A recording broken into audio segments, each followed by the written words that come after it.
मेरे प्यारे बच्चों, आप सभी का स्वागत है आपके अपने YouTube चैनल ट्रिकी नंबर 1 में। इस वीडियो में हम लोग हिंदी के विराम चिन्ह चैप्टर को यहाँ पर पढ़ेंगे और यहाँ पर आपको सभी प्रीवियस ईयर के प्रश्न मिलेंगे जो आपके सभी एग्ज़ाम के लिए काफ़ी ज़्यादा इम्पॉर्टेंट है। तो आप लोग इस वीडियो में लास्ट तक बने रहिएगा।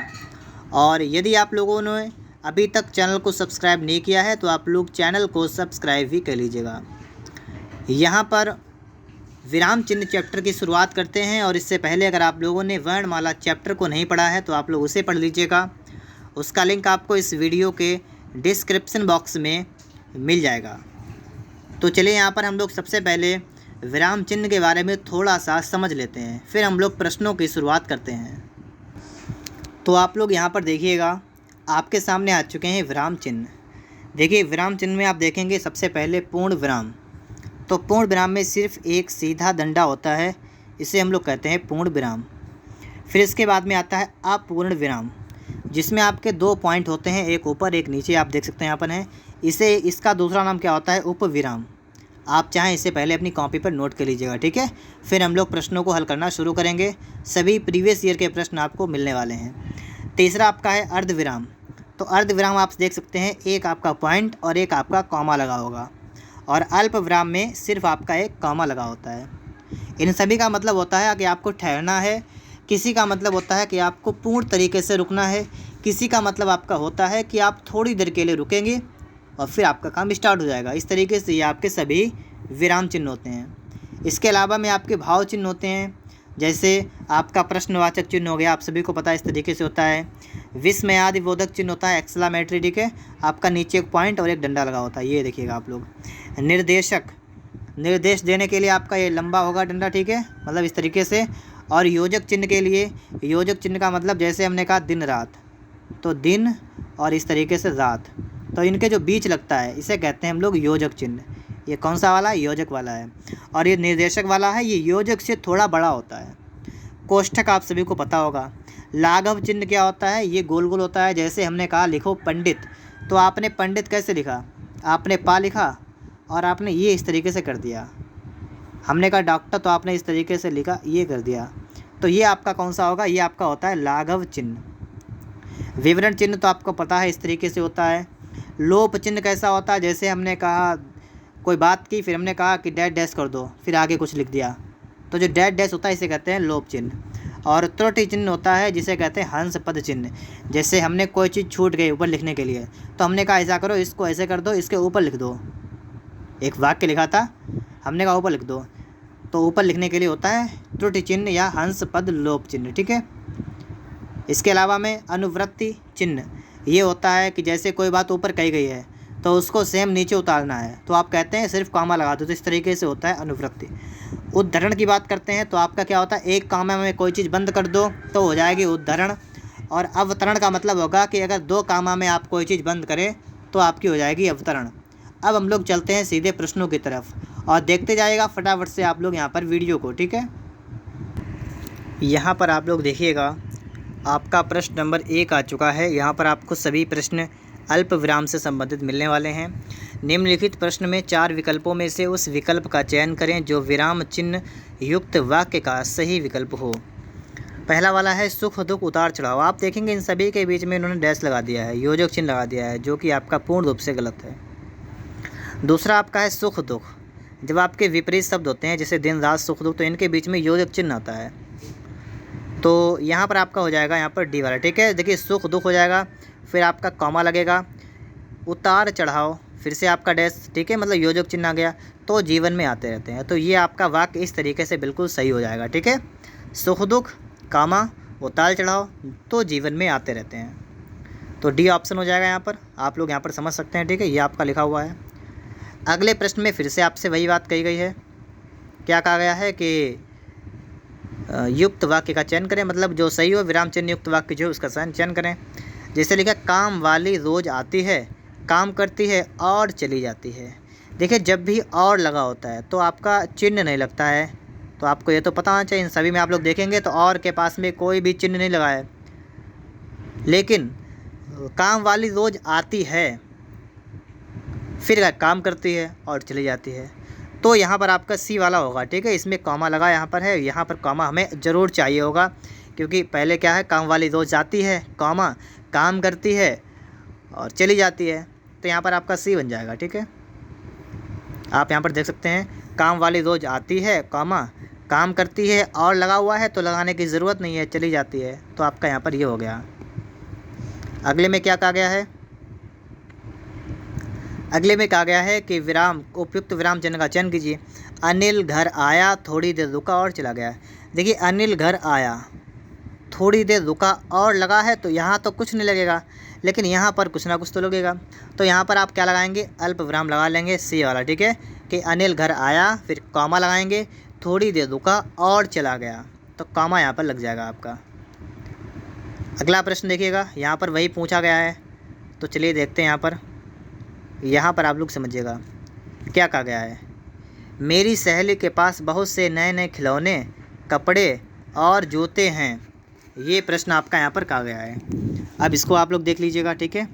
देखिएगा कि मेरी सहेली के पास बहुत नए नए, रिपीट शब्द है, तो रिपीट में तो आपको पता होना चाहिए कि इसके बीच में योजक चिन्ह आ जाता है। और देखते हैं, देख खिलौने भी हैं, कपड़े हैं और जूते, तो और तो लगा हुआ है, तो इसके बीच में कुछ नहीं लगा, लेकिन खिलौने कपड़े के बीच में आपका कॉमा ज़रूर लगेगा, तो यहाँ पर आपका ए वाला ही बन जाएगा। बाकी आप लोग देखिएगा, यहाँ पर कॉमा नहीं है तो गलत हो गया, यहाँ पर नए नए के मतलब कुछ नहीं इसमें है तो इसलिए गलत हो गया, यहाँ पर इन्होंने कॉमा लगा दिया, यहाँ पर कॉमा की आवश्यकता होती ही नहीं है, इसलिए आपका यहाँ पर नए नए खिलौने कपड़े जूते हैं, आपका ए वाला बनेगा। यहाँ देख लीजिएगा, मेरी सहेली के पास नए नए खिलौने, कपड़े और जूते हैं। यहाँ पर देखिए क्या लिखा है कि यहाँ फिर से बताना है, उपयुक्त विराम चिन्ह का चयन कीजिए। सुनील जरा इधर आना। अब यहाँ पर जब आप लोग देखेंगे, इससे किसी को, जैसे मैंने मान लीजिए कोई जा रहा है, ठीक है, मैंने कहा सुनील ज़रा इधर आना, ठीक है। इस तरीके से अगर मैं आपसे कह रहा हूँ, तो मैंने कहा सुनील, तो किसी का नाम लिया, फिर मैं रुका, फिर मैंने कहा ज़रा इधर आना, तो जब मैं रुकूंगा वहाँ पर तो मुझे अल्प विराम की आवश्यकता होगी, ठीक है, क्योंकि मैंने किसी का नाम लिया है। मैंने कहा सुनील, तो सुनील पीछे मुड़ कर देखा तो रुका, फिर मैंने कहा ज़रा इधर आना। तो इस तरीके से आप यहाँ पर देखेंगे तो कॉमा का इस्तेमाल कर लेंगे, ठीक है, अल्प विराम का इस्तेमाल कर लेंगे, इन्होंने बताया भी यहाँ पर है। इसके अलावा यहाँ पर आपको समझाया गया है कि ये आपका चिन्ह होता है विस्मय विराम का, ये आपका होता है अपूर्ण विराम का, ये आपका होता है अल्प विराम का, और ये आपका होता है अर्ध विराम का। ये चारों चिन्ह आपको यहाँ से देखने हैं, ठीक है। यहाँ पर आप लोग देखेंगे क्या लिखा है कि सवेरा हुआ, चिड़िया चहचहाने लगी। कहने का मतलब कि पहले सवेरा हुआ और उसके बाद क्या हुआ, चिड़िया चहचहाने लगी, तो इसके बीच में हम लोग क्या करेंगे, एक अल्प विराम लगा लेंगे, ठीक है। डी वाला आपका करेक्ट होगा, सवेरा हुआ, फिर कॉमा लगाएंगे, फिर कहेंगे चिड़िया चहचहाने लगी, तो आपका डी ऑप्शन बिल्कुल करेक्ट ऑप्शन हो जाएगा। देख सकते हैं आप लोग यहाँ पर हैं, ठीक है, इस तरीके से किया गया है। यहाँ पर क्या लिखा है, यहाँ पर आपसे कहा गया है कि रुको रुको वह क्या कह रही है। जैसे मैंने किसी से कहा रुको रुको, मतलब कोई कुछ कह रहा है, ठीक है, तो मतलब किसी से कहा कि रुको रुको वह क्या कह रही है, उसकी बात को सुन लो ज़रा। तो जब रुको रुको कहा और कहा वह क्या कह रही है, तो इनके बीच में अब आपको कॉमा की आवश्यकता होगी कि आप इनके बीच में कौन सा कॉमा लगाएंगे। तो इनके बीच में आपको कॉमा लगाना पड़ेगा, और इसके लिए आप लोग, ठीक है, इसमें भी दो हैं, इसमें एक कॉमा है, और आपको क्या करना पड़ेगा, आपको रोकना पड़ेगा किसी को भी। कॉमा का इस्तेमाल करते हैं, ऑप्शन देखते हैं इसके, ठीक है। 7 नंबर में आपका डी होगा, अल्प विराम का इस्तेमाल करेंगे इस तरीके से, रुको रुको वह क्या कह रही है, ठीक है। तो रुको रुको इस तरीके से आपके कॉमा यहाँ पर लगने वाले हैं। आगे देखिएगा, इसमें क्या कहा गया है। इसमें कहा गया है कि अनीता, मधु, पूनम और नीरू अपने कार्य में मग्न हैं। ये सभी के नाम हैं, और आपको पता है जब ढेर सारे नाम लिखेंगे तो इनके बीच में आपको कॉमा लगाना पड़ेगा, और यहाँ पर तो और लगा है, तो यहाँ पर कोई ज़रूरत नहीं है, तो ये वाले कॉमा आपको उठ के वहाँ पर लगेंगे, ठीक है। अल्प विराम आपका यहाँ पर लग जाएगा, कॉमा होता है अल्प विराम, तो ये आपका यहाँ पर लगेगा। यहाँ पर देखिएगा, इसके बाद में क्या कहा गया है, रामू जो बड़ा खिलाड़ी है, कल उसकी टांग टूट गई। रामू, और रामू के बारे में आपको बताया गया है कि रामू जो बड़ा खिलाड़ी है, और आगे लग कल उसकी टांग टूट गई। तो यहाँ पर सबसे पहले तो किसी का नाम है, उसके बाद में उसके बारे में है, तो इसके बाद में आप कॉमा लगाएंगे कि उसके बारे में आप बता रहे हैं कुछ, कि जो बड़ा खिलाड़ी है, और हुआ क्या, कल उसकी टांग टूट गई। तो इसमें आपका अल्प विराम आएगा, और वो भी आपका यहाँ पर भी आएगा, यहाँ पर भी आएगा, 2 जगह आपका अल्प विराम आ जाएगा। देख लीजिएगा यहाँ पर बी वाला आपका हो जाएगा। और देखिए क्या लिखा हुआ है, ये लिखा है, ठीक है, देखिएगा रामू फिर कामा, फिर जो बड़ा खिलाड़ी है फिर कॉमा, फिर उसकी कल टांग टूट गई। तो ये आपका यहाँ पर देख रहे हैं, ठीक है, बन रहा है यहाँ पर। आगे देखिएगा, लिखा है कि समानाधिकरण शब्दों के मध्य में किस विराम चिन्ह का उपयोग होता है? तो इसमें अल्प विराम का होता है। आपका बी ऑप्शन बिल्कुल करेक्ट ऑप्शन हो जाएगा, ठीक है। किसका होता है? तो आप बता देंगे अल्प विराम का होता है। बी ऑप्शन आपका बिल्कुल करेक्ट होगा, अल्प विराम। इन्होंने समझाया है कि जैसे राजा जनक की पुत्री राम की पत्नी है, तो इसके बीच में कामा होता है, ठीक है। लाघव चिन्ह का मतलब पता आपको? जैसे ये लिखा है संयुक्त राष्ट्र संघ है, तो इसको हम लोग इस तरीके से लिख देते हैं ना शॉर्टकट में। पंडित को हम कैसे लिखते हैं? इस तरीके से कर देते हैं। वही आपको समझा ये लाघव चिन्ह होता है। अर्धविराम में आपको बताया गया है, अर्धविराम में क्या होता है? जब एक ही प्रधान उपवाक्य पर अनेक आश्रित उपवाक्य हों तो होता है अर्धविराम।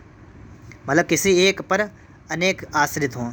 जैसे सूर्योदय हुआ, पक्षी चहचहाने लगे और टहलने निकल पड़े, तो क्या हुआ? एक ही प्रधान उपवाक्य पर अनेक चीज़ें आश्रित हैं कि जब सूर्योदय हुआ तभी क्या क्या हुआ? पक्षी भी चहचहाने लगे और टहलने निकल पड़े। विवरण वाले में क्या होता है? विवरण का ये चिन्ह होता है, आपको पता होना चाहिए, ठीक है। जैसे हमने कहा निम्न शब्दों की व्याख्या कीजिए, और विवरण देखा संज्ञा के बारे में लिखिए, सर्वनाम के बारे में लिखिए, तो आपको यहाँ पर विवरण चिन्ह का इस्तेमाल करना पड़ेगा। इसके बाद क्या कहा गया है? अल्प विराम का प्रयोग कहाँ पर किया जाता है? तो अल्प विराम का प्रयोग होता है वाक्य के मध्य में जहाँ कहीं भी ठहराव हो। यही बात तो है आपकी, ठीक है, सही है, समझ गए। अब यहाँ पर आप लोगों को चिन्ह दिखाए रखे हैं, ठीक है, तो इन चिन्हों को देख लीजिएगा। पूर्ण विराम में आपका डंडा पूरा सीधा होता है। अर्ध विराम में मतलब एक पॉइंट और कॉमा। प्रश्नवाचक पता है आपको, विस्मयादि बोधक भी पता है। योजक चिन्ह ये होता है ना, रिपीटेड चीज़ हो, बार बार मैंने कहा तो बार बार, इस तरीके से आपका हो जाएगा। और उद्धरण चिन्ह क्या होता है? इस तरीके से नहीं, कॉमा के मतलब कॉमा में कोई चीज़ हमने बात कही है तो उस बात को कॉमा के अंदर लिखते हैं। इस तरीके से आपका यहाँ पर हो जाता है। इसके बाद में अगला प्रश्न आप लोग देखेंगे, यहाँ पर आप लोग देखिएगा, विराम चिन्ह की दृष्टि से कौन सा वाक्य अशुद्ध है? अशुद्ध देखना है। नहीं कल मैं तुम्हारे घर नहीं आ सकूँगा। अगला है मैं क्या कहता, ये तो सही है क्योंकि क्या है तो क्वेश्चन मार्क लगा हुआ है। अगला है महक, रागिनी, श्वेता आदि भी आई हैं, ये सब अब गाना गाएंगी, एक दूसरे पर निर्भर है, तो इसका मतलब यहाँ पर भी सही है, ये चिन्ह भी सही लगा हुआ है, ठीक है। आगे उसने पूछा, कॉमा इन्वर्टेड कॉमा, उसके बाद तुम कहाँ थे, ये भी सही है। यहाँ पर आपका पहला वाला है नहीं कल मैं तुम्हारे घर नहीं आ सकूँगा, ये वाला आपका यहाँ पर अशुद्ध हो जाएगा। इसमें कॉमा लगाना पड़ेगा। कहाँ पर लगेगा? देखिएगा यहाँ पर देखिए, नहीं कॉमा लगेगा, फिर कल मैं तुम्हारे घर नहीं आ सकूँगा, तो नहीं के बाद में कॉमा लगता है, यहाँ पर नहीं लगाया है, ठीक है। तो इस बात का भी आप लोग ध्यान रखेंगे, आपको लगाना पड़ेगा नहीं हो, ठीक है, इसके बाद कॉमा। आगे क्या है कि उसने मुझसे कहा मैंने आज एक मशीन खरीदी है। उक्त वार्तालाप में किस विराम चिन्ह की कमी है? तो जब कोई भी बात कहता है तो कहने वाली बात को सबसे पहले कॉमा लगाते हैं, फिर इन्वर्टेड कॉमा में पैक कर देते हैं। लेकिन यहाँ पर क्या है? यहाँ पर कॉमा नहीं लगाया है, देखिएगा, है नहीं है, तो यहाँ पर आपका सी होगा, ठीक है। यहाँ पर इसका इस्तेमाल करेंगे। कैसे करेंगे? ऑप्शन को, उत्तर को देखिएगा, ठीक है। उसने मुझसे कहा, फिर कॉमा लगेगा, फिर इन्वर्टेड आज मैं एक मशीन खरीद रहा हूँ, ठीक है। तो इस तरीके से आपका हो जाएगा। यहाँ पर आप देखिए कौन सा अल्प विराम का चिन्ह है। तो अल्प विराम की बात करते हैं तो अल्प विराम का मतलब वही कॉमा होता है, ठीक है। आपका ये वाला हो गया, कई बार ये आया हुआ है, आप लोग यहाँ पर देख भी सकते हैं, इसलिए आपके लिए इम्पोर्टेंट है। अल्प विराम यहाँ से हो गया। ये इन्होंने बताया है कि वाक्य के बीच में प्रयुक्त पर, इसी से, इसलिए, किंतु, परंतु, क्योंकि, किससे, जिससे, तथापि अव्ययों से पूर्व अल्प विराम चिन्ह लगाया जाता है। इनसे पहले अल्प विराम लगता है। और क्या कहा गया है? संबोधन कारक की संज्ञा या संबोधन शब्दों के बाद इसका प्रयोग होता है।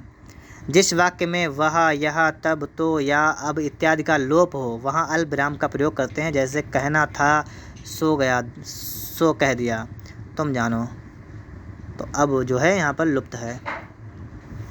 जहाँ शब्दों की पुनरावृत्ति की जाए और भावातिरेक में उन पर विशेष बल दिया जाए वहाँ भी होता है। जैसे सुनो सुनो वह गा रही है, मैं आपको बता चुका हूँ, रुको रुको वह बुला रही है। तो इस तरीके में कॉमा कॉमा लग जाता है आपका, ठीक है। सुनो सुनो रुको रुको, इस तरीके वाले में। अब यहाँ पर आपका एक टॉपिक बिल्कुल कंप्लीट हो चुका है। दूसरा टॉपिक स्टार्ट हो रहा है, जिसे हम लोग क्या कहते हैं, जिसे हम लोग कहते हैं अर्धविराम। अल्प विराम के बारे में तो आप लोग समझ गए हो, जहाँ पर थोड़ा सा हमें ठहरना हो वहाँ पर अल्प विराम, और अर्धविराम के बारे में अब हम लोगों को यहाँ पर समझ लेना है। तो देखिएगा आप लोग यहाँ पर प्रश्न नंबर 15 में क्या लिखा हुआ है। निम्नलिखित प्रश्न में 4 विकल्पों में से उस विकल्प का चयन करें जो विराम चिन्ह युक्त वाक्य का सही विकल्प हो। यहाँ पर आपको बताया गया है, पहला है कि राम ऑफिस से सीधे घर पहुँचा, हाथ धोकर खाना खाया। इसके बाद में यहाँ पर इन्होंने योजक चिन्ह लगा दिया है, जो कि पूरी तरीके से गलत है। अगले में क्या लिखा है कि राम ऑफिस से सीधे घर पहुँचा, हाथ धोकर खाना खाया, फिर खेल खेलकर सो गया।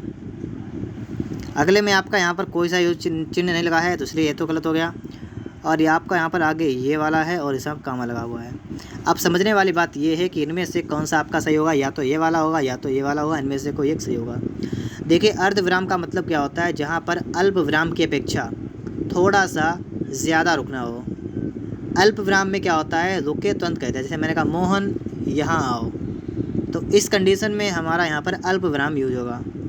लेकिन अगर इससे थोड़ा ज़्यादा देरी हमने की, थोड़ा ज़्यादा गैप हुआ इसके बीच में, तो वहाँ पर अर्धविराम आ जाता है। अल्प विराम से थोड़ा सा ज़्यादा रुकना होता है। तो यहाँ पर क्या हुआ, सबसे पहले क्या होगा कि राम ऑफिस से सीधे घर पहुँचा, फिर हम लोग इसमें अर्धविराम लगाएंगे। हाथ धोकर खाना खाया, फिर अर्धविराम, फिर खेल खेल कर सो गया। तो यहाँ पर आपका जो करेक्ट होगा वो आपका वी वाला होगा, ठीक है। आपका डी वाला यहाँ पर नहीं होगा। आपको यहाँ पर अर्धविराम का यूज करना होगा। या हम ऐसे कह सकते हैं कि जहाँ पर एक उपवाक्य पर कई उपवाक्य आश्रित होते हैं, एक पर कई उपवाक्य क्या होते हैं, आश्रित होते हैं, वहाँ पर भी आपका अर्धविराम होता है। चलिए आगे और समझते हैं हम लोग यहाँ पर। ये तो आपका ही हो गया। अगले में आपसे ये कहा गया है कि अर्धविराम चिन्ह कहाँ लगाया जाता है, उद्धरण चिन्ह के पहले नहीं। अल्प विराम की अपेक्षा थोड़ा कम रुकना हो, नहीं। जहाँ पर अल्प विराम की अपेक्षा थोड़ा अधिक रुकना हो, वहाँ पर हमें लगाना होता है अर्धविराम। अल्प विराम की अपेक्षा थोड़ा सा ज़्यादा रुकना हो, तो आपका डी ऑप्शन बिल्कुल करेक्ट होगा। यहाँ पर देख लीजिएगा, अर्धविराम को इससे प्रदर्शित करते हैं। अर्धविराम का अर्थ होता है बीच में हल्का सा विराम लेना हो पर वाक्य को ख़त्म ना किया जाए, तो वहाँ पर अर्धविराम चिन्ह का प्रयोग किया जाता है। मतलब बात को ख़त्म ना करके हल्का सा विराम लेना है। प्रश्नानुसार अर्धविराम चिन्ह का प्रयोग जहाँ अल्प विराम की अपेक्षा थोड़ा अधिक रुकना हो वहाँ पर लगाया जाता है। मतलब अल्प विराम से थोड़ा सा ज़्यादा अगर रुकना है तो वहाँ पर अर्धविराम का यूज करते हैं। सबसे पहले किसका करेंगे, अल्प विराम का, और अल्प विराम से थोड़ा सा ज़्यादा तो अर्धविराम का यूज करते हैं। यहाँ पर कहा गया है कि जो कोष्ठक में आपको चिन्ह दिया गया है इसको बताया कौन सा है। ये कई बार आया हुआ है प्रश्न, आप लोग यहाँ पर देख सकते हैं, वीडियो एग्जाम में भी आया हुआ है। तो इसको हम लोग कहते हैं अर्धविराम। तो आपका यहाँ पर डी वाला ऑप्शन बिल्कुल करेक्ट होगा, अर्धविराम। यहाँ पर आप देख सकते हैं, ये देखिए उद्धरण चिन्ह कौन सा होता है, ये वाले होते हैं उद्धरण, कामा इन्वर्टेड कामा वाले, ठीक है। अल्प विराम तो कामा होता है। निर्देशक में ये नहीं, निर्देशक में सिर्फ आपको ये वाला मिलेगा। इस तरीके से आपका होता है तो होता है निर्देशक, ये विवरण वाला हो जाएगा, ठीक है। ये हो जाएगा विवरण वाला, ठीक है। आगे देखिए, मैं आपको बता भी चुका हूँ इसके बारे में। यहाँ पर देखिएगा आप लोग, दिए गए वाक्य में उपयुक्त विराम चिन्ह का चयन कीजिए। कई सप्ताह से वर्षा होती ही जा रही है, अर्थात फसल नष्ट होकर रहेगी। अब यहाँ पर क्या है, वर्षा हो रही है, इसका मतलब ये है कि फसल नष्ट हो जाएगी। कहने का मतलब तो यही है ना। यहाँ पर विराम चिन्ह आपको लगाना है, तो यहाँ पर आप कौन सा लगाएंगे। अब यहाँ पर क्या है कि वर्षा नष्ट कैसे होगी, क्योंकि मतलब फसल नष्ट कैसे होगी, बरसात हो रही है ना। तो यहाँ पर अगर हम देखें तो एक ही वाक्य पर दूसरा वाला आश्रित है, और ऐसी कंडीशन में भी आपका जो है कौन सा आता है, अर्धविराम आ जाता है। तो यहाँ पर आपका अर्धविराम आ जाएगा, यहाँ पर अर्धविराम आ जाएगा, ठीक है। तो आपका यहाँ पर जो है ये वाला चिन्ह आएगा, डी वाला आपका करेक्ट होगा। आप लोग यहाँ पर देख भी लीजिएगा कि कई सप्ताह से वर्षा होती जा रही है, फिर यहाँ पर अर्धविराम आ गया, अर्थात फसल नष्ट होकर रहेगी। यहाँ पर देखिएगा ये क्या कहा गया है, दिए गए वाक्य में उपयुक्त विराम चिन्ह का चयन कीजिए। मोहन बेंगलोर चला गया, आप बेफिक्र रहें, ठीक है। तो इसके बारे में यहाँ पर देखते हैं हम लोग। यहाँ पर आपका करेक्ट ऑप्शन क्या होगा, यहाँ पर आपका हो जाएगा ये वाला, ठीक है, कि मोहन बेंगलोर चला गया। फिर यहाँ पर हम लोग अर्धविराम लगाएंगे और कहेंगे आप बेफिक्र रहें। ये वाक्य इस वाक्य पर मतलब आश्रित है, इस तरीके से हम कह सकते हैं, ठीक है। तो यहाँ पर भी आपका हो जाएगा सी वाला। यहाँ पर आप देख सकते हैं, यहाँ पर कहा गया है कि इस तरीके से ये वाला हो जाएगा, आप बेफिक्र रहें। आगे रखा है कि अर्धविराम जहाँ पूर्ण विराम की अपेक्षा कम देर और अल्प विराम की अपेक्षा अधिक देर रुकना होता है, वहाँ पर अर्धविराम होता है। मतलब दोनों के बीच का, पूर्ण वाले में पूर्ण तरीके से रुकना है, अल्प मतलब थोड़ा सा, और अर्ध मतलब थोड़े से थोड़ा ज़्यादा, इस तरीके से हम कह सकते हैं। यहाँ पर हमसे कहा गया है कि मिश्रित और संयुक्त वाक्यों में विरोध का भाव प्रकट करने के लिए किस विराम चिन्ह का उपयोग होता है, तो होता है अर्धविराम का, अर्धविराम, ठीक है। इसके बाद में हम लोग आगे देखेंगे 21 नंबर में क्या कहा गया है, इनमें से किस वाक्य में अर्धविराम का प्रयोग हुआ है। तो अर्धविराम देखिए, जब राम आया श्याम सो रहा था, यहाँ पर है लगा हुआ, ठीक है। तो आपका यहाँ पर सी वाला हो जाएगा। इस तरीके से हमारा सी वाला ऑप्शन बिल्कुल करेक्ट होगा, ठीक है। इसके बाद हम लोग आगे देखेंगे प्रश्न नंबर 22 को। तो देखिएगा आप लोग, यहाँ पर क्या लिखा हुआ है कि जो चाहे करो बस हमें तंग ना करो। तो जो चाहे के बाद कॉमा लग गया, करो हमें तंग ना करो, तो यहाँ पर आपका अर्धविराम लगेगा इसके बीच में, ठीक है। तो अर्धविराम यहाँ पर आपका आ जाएगा। यहाँ पर देख लीजिएगा, लिखा है जो चाहे कॉमा करो अर्धविराम, बस हमें तंग ना करो। अब बारी आती है आपकी पूर्ण विराम की, ठीक है। पूर्ण विराम क्या होता है, दिए गए वाक्य में उपयुक्त विराम चिन्ह का प्रयोग कीजिए। मोहन पुस्तक पढ़ रहा है। देखिए, कोई भी काम जब पूर्ण तरीके से पूरा हो जाता है तो उसके बाद में हम लोग पूर्ण विराम का यूज करते हैं। इन्होंने कहा है कि दिए गए वाक्य में उपयुक्त विराम का चयन कीजिए। मोहन पुस्तक पढ़ रहा है, तो पढ़ रहा है, बात खत्म हो गई। तो यहाँ पर क्या किया हमने, फुल स्टॉप लगा दिया, पूर्ण विराम। तो आपका ए वाला हो जाएगा। यहाँ पर देख लीजिएगा आप लोग, यहाँ पर इन्होंने इसमें कहा है कि क्या कहा है कि पूर्ण विराम चिन्ह की पहचान कीजिए। तो आपको पता होना चाहिए, ये होता है पूर्ण विराम। यहाँ पर आप लोग देख भी लीजिएगा, पूर्ण विराम का आपका चिन्ह ये लिखा है, अर्धविराम ये, अल्प विराम कॉमा, विवरण चिन्ह इस तरीके से होता है, प्रश्नवाचक इस तरीके से होता है। यहाँ पर क्या कहा गया है, यहाँ पर आपका है कि प्रश्नवाचक और विस्मयादि बोधक को छोड़कर सभी वाक्यों के अंत में क्या होता है, सभी वाक्यों के अंत में क्या यूज होता है, तो सभी वाक्यों के अंत में होता है पूर्ण विराम होता है। या तो प्रश्नवाचक होगा या तो विस्मयादि बोधक, अगर नहीं हुआ तो पूर्ण विराम होगा। यहाँ पर आप लोग देखिएगा, इन्होंने बताया है कि जैसे, ठीक है, क्या कहा है कि प्रश्नवाचक और विस्मयादि बोधक वाक्यों को छोड़कर सही वाक्यों के अंत में पूर्ण विराम होता है। वाक्य में जहाँ पर कुछ समय के लिए रुकने की अवस्था होती है वहाँ होता है अल्प विराम, थोड़ी देर रुकें। वह चिन्ह जो शब्दों, पदों, उपवाक्यों आदि को जोड़ता है उसे कहते हैं योजक चिन्ह। जैसे धन, संपत्ति, भूतत्व, लड़का, लड़के, इस तरीके से जोड़ना होता है तो इसे कहते हैं योजक चिन्ह, इसे हम लोग कहते हैं। इसके बाद में हम लोग यहाँ पर देखेंगे, तो हमारा प्रश्न क्या है कि पूर्ण विराम के स्थान पर एक अन्य चिन्ह भी प्रचलित है, इनमें से वह चिन्ह कौन सा है। तो पूर्ण विराम ना हो तो उसे कहते हैं फुल स्टॉप। बात तो वही है, फुल स्टॉप हो जाएगा। यहाँ पर आप लोग देखेंगे लिखा है मुझे बाहर जाना है, और ये चिन्ह लिखा है, तो इस चिन्ह को क्या कहते हैं, इस चिन्ह को कहते हैं पूर्ण विराम। यहाँ पर राम अयोध्या से के राजा थे, इसमें भी आपका पूर्ण विराम हो जाएगा, ठीक है, पूर्ण विराम हो जाएगा।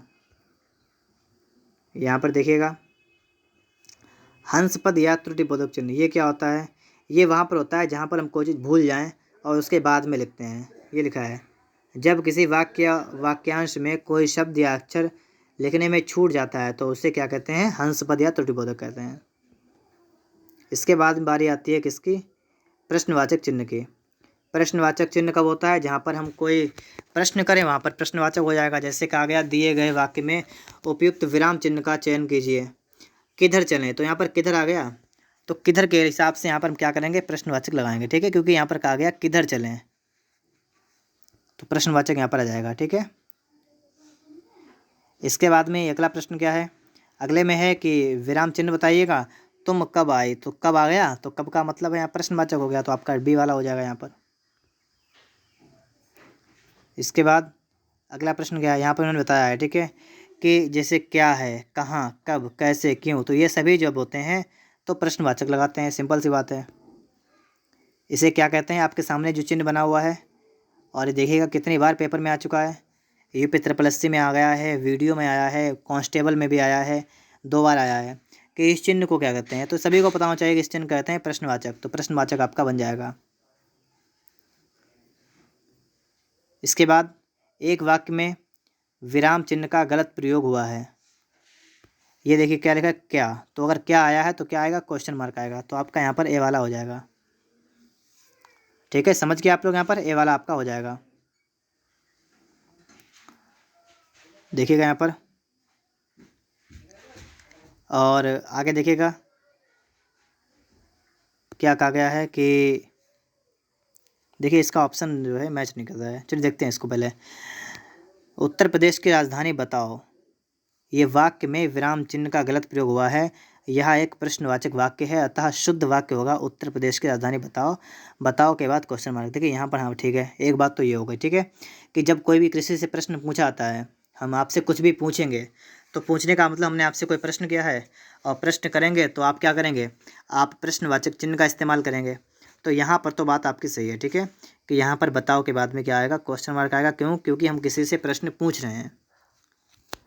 और बाकी जो वाक्य हैं वो क्या लिखे हैं कि वह, पहला वाक्य है कि वह नहीं जानता कि मैं क्या कहना चाहता हूँ। तो वाक्य तो मेन वाक्य क्या है कि वह नहीं जानता है। ये तो वाक्य मेन हो गया ना, कि मैं क्या कहना चाहता है वो तो उसको पता ही नहीं है। ऐसे चौथे वाले में क्या, दूसरे में क्या आएगा आपने क्या कहा था सो मैंने नहीं सुना, कि मतलब आपने जो कुछ भी कहा होगा ना वो मैंने सुना नहीं था। तो ये इस तरीके से यहाँ पर। और वह ऐसा क्यों कहता है कि हम वहाँ ना जाएं, हम यहाँ वहाँ ना जाएंगे। तो देखिए इन सब में है तो क्या, क्यों, ये सब कुछ लगा हुआ है। लेकिन ये वही वाक्य जो है आपके सिंपल में आएंगे, लेकिन जिसमें आपसे क्वेश्चन किया गया है वहाँ पर आपके क्वेश्चन मार्क बन जाएगा। इसलिए आपका यहाँ पर सी वाला बिल्कुल करेक्ट ऑप्शन हो जाएगा। इसके बाद में क्या है, विस्मयादिबोधक चिन्ह आपका यहाँ पर आ चुका है। तो यहाँ पर आप लोग देखिएगा क्या लिखा हुआ है कि घृणा, आश्चर्य, हर्ष आदि भावों को व्यक्त करने वाले शब्दों के साथ किस चिन्ह का प्रयोग किया जाता है। तो इसके लिए हम लोग विस्मयादिबोधक चिन्ह का उपयोग करते हैं। ऑप्शन नंबर आपका बी करेक्ट हो जाएगा। विस्मयादिबोधक किस तरीके का चिन्ह होता है तो मैं अभी आपको दिखाता हूँ। ठीक है, ये आपका होता है विस्मयादिबोधक। ठीक है, आपको दिख रहा होगा यहाँ पर। अगला है कि निम्नलिखित में से किस वाक्य में विराम चिन्हों का सही प्रयोग नहीं हुआ है, नहीं बताना है। जैसे हे प्रभु मुझे शक्ति दो, ये सही है। हे प्रभु, अरे, इस तरीके का जो होता है उसके बाद में हम लोग एक्सक्लेमेटरी जो होता है इसमें हम लोग विस्मयादिबोधक चिन्ह का प्रयोग करते हैं। हे, अरे, ठीक, इस तरीके में। तो हे प्रभु मुझे शक्ति दो, तो हे प्रभु के बाद विस्मयादिबोधक बिल्कुल सही है। वह घर आया या नहीं, मतलब हम किसी से पूछ रहे हैं कि वह घर आया या नहीं। तो जो हम किसी कुछ पूछते हैं ना तो प्रश्नवाचक में आपका आ जाता है, तो इसलिए यहाँ पर क्वेश्चन मार्क आ जाएगा, कोई दिक्कत नहीं है। राम राम उसने यहाँ क्या कर दिया, तो इस तरीके का जो वाक्य होता है ना वहाँ पर हम लोगों को इन दोनों के बाद में यूज करना है विस्मयादिबोधक। इसके बाद भी और दोबारा में जो लिखेंगे इसके बाद भी हमें एक ही चीज़ यूज करनी होती है। तो आपका यहाँ पर जो आपका सी वाला है ना ये आपका करेक्ट होगा। अगले में क्या है, तुम समझते हो कि वह निरा बालक है परंतु वह अच्छों के कान काटता है। देखिए परंतु से पहले तो काम आपको पता है आपका आता है, और अच्छों का है तो योजक चिन्ह इसके बीच में लग गया। तो यहाँ पर आपका सी वाला हो जाएगा। ठीक है, जब रिपीटेड होंगे तो इस तरीके से तो वहाँ पर आपका विस्मयादिबोधक दोनों में लगेगा। यहाँ पर आप लोग देखिएगा, अभी ये देखिएगा। ठीक है, इस तरीके से होगा। ये लिखा है राम राम उसने यहाँ क्या कर दिया। यहाँ पर है कि वाह तुम आ गए, तो जब किसी की तारीफ में कहते हैं वाह तो वाह के बाद विस्मयादिबोधक लगा देते हैं। ठीक है, वाह के बाद क्या लगाएंगे, विस्मयादिबोधक चिन्ह लगाएंगे। यहाँ पर देख लीजिएगा इस तरीके से हो जाएगा, वाह तुम आ गए। 36 में क्या लिखा हुआ है कि बच्चे शांतिपूर्वक बैठो। किसी को हम आदेश देते हैं बच्चे शांत बैठो, तो बच्चे के बाद जो आपका आएगा वो भी आपका यहाँ पर विस्मयादिबोधक चिन्ह आ जाएगा। ठीक है, बच्चे विस्मयादिबोधक शांतिपूर्वक बैठो। इस तरीके से आप लोग यहाँ पर देख लीजिएगा। यहाँ पर आप देखेंगे अगला प्रश्न क्या है कि यहाँ पर आपको बताना है कौन सा क्या है सही विकल्प है। आह यह पीड़ा अब और सहन नहीं होती, तो यही वाला आपका सही होगा, क्योंकि आह के बाद में आपको विस्मयादिबोधक लगाना पड़ेगा जो कि आपके पहले वाले में है। तो आपका ए वाला बिल्कुल करेक्ट ऑप्शन हो जाएगा। अगले में क्या कहा गया है कि विस्मयादि बोधक कौन सा है, और आपको पता है ये वाला आपका बी वाला है, ठीक है। ये आपका देखिए यूपीएसआई में आया 2 बार और कांस्टेबल में भी आ चुका है। ये विराम चिन्ह आपको फिर से रखें, देखिएगा। पूर्ण विराम आपका इस तरीके होता है, अर्ध विराम ये होगा, अल्प विराम कॉमा, निर्देशन वाला जो आपका होगा वो डैश लगेगा, ठीक है। योजक में छोटा सा, जैसे ये और ये 2 आपके सामने हैं तो ये वाला योजक के लिए आ जाएगा, ये वाला निर्देशन के लिए आएगा, मतलब निर्देशन वाला थोड़ा सा बड़ा होता है योजक से। अवतरण या उद्धरण वाले आपके कॉमा वाले होते हैं। अल्प उप विराम जो आपका होता है वो आपका ही आ जाएगा, ठीक है। आगे देखिएगा, अगले में क्या कहा गया, अरे तुम आ गए। इसमें अरे के बाद कौन सा चिन्ह है, तो अरे के बाद विस्मयादि बोधक लगा हुआ है ना, आप देख सकते हैं। अरे के बाद लगा हुआ है। यहाँ पर देखिएगा, यहाँ पर क्या कहा गया है कि एक आहा, तुम्हें पाकर कितना आनंद आ रहा है। तो ये आहा जो आपका है ना, इसके बाद में भी आपका कौन सा आएगा, विस्मयादि बोधक आएगा, ठीक है। ये सभी अरे है, आह, वाह, तो इन सबके बाद में आपका विस्मयादि बोधक आता है। तो यहाँ पर क्या आएगा, विस्मयादि बोधक आ जाएगा आपका। ये देखिए, यहाँ पर हर्ष हो, विषाद हो, विस्मय, घृणा, आश्चर्य, करुणा, भय, ये सभी होते हैं। वहाँ पर क्या आता है, विस्मयादि बोधक आता है, जैसे ये लिखा हुआ है आह, इस तरीके से। इसके बाद में अगला प्रश्न आपका क्या है कि किस वाक्य में विराम चिन्ह का उचित उपयोग नहीं हुआ है। मैं बहु मनुष्य में मानवता देखना चाहती हूँ, उसे देवता बनाने की मेरी इच्छा नहीं। दूसरा है वह दूर से, बहुत दूर से आ रहा है। अगला है सुनो सुनो वह गा रही है। अगला है प्रिय महाशय मैं आपका आभारी हूँ। यहाँ पर देखिए प्रिय महाशय मैं आपका आभारी हूँ, यहाँ पर जो आपका प्रिय महाशय है इसके बाद में क्या आएगा, इसके बाद में आपका विस्मयादि बोधक चिन्ह आ जाएगा, ठीक है। प्रिय महाशय के बाद में देख लीजिएगा आप लोग, ये देखिए इस तरीके से ये जो आपका है ना, इसमें क्या आएगा, विस्मयादि बोधक लग जाएगा यहाँ पर इस तरीके से लगेगा। आगे देखिएगा, इसमें ओह बहुत कठिन समय है, तो ओह के बाद में तो आपको पता है एक्सक्लेमेटरी लगता है ना, विस्मयादि बोधक लगता है ओह के बाद में। इसके बाद देखिएगा यहाँ पर कहा गया है कि अरे वाह आपका आगमन तो आकस्मिक है, तो इसमें भी आपका क्या आएगा, अरे वाह आ गया आपका विस्मयादि बोधक आएगा। और कहाँ पर लगेगा, आप लोग यहाँ पर देख लीजिएगा, अरे वाह, इसके बाद में आपका विस्मयादि बोधक, आपका आगमन तो आकस्मिक है, इस तरीके से आपका यहाँ पर बन जाएगा। इसके बाद आप लोग यहाँ पर देखेंगे क्या कहा गया है कि मनोविकार सूचक शब्दों, वाक्यांशों या तथा वाक्यों के अंत में किस चिन्ह का उपयोग होता है। तो मनोविकार में आपका विस्मयादि बोधक का हो जाएगा।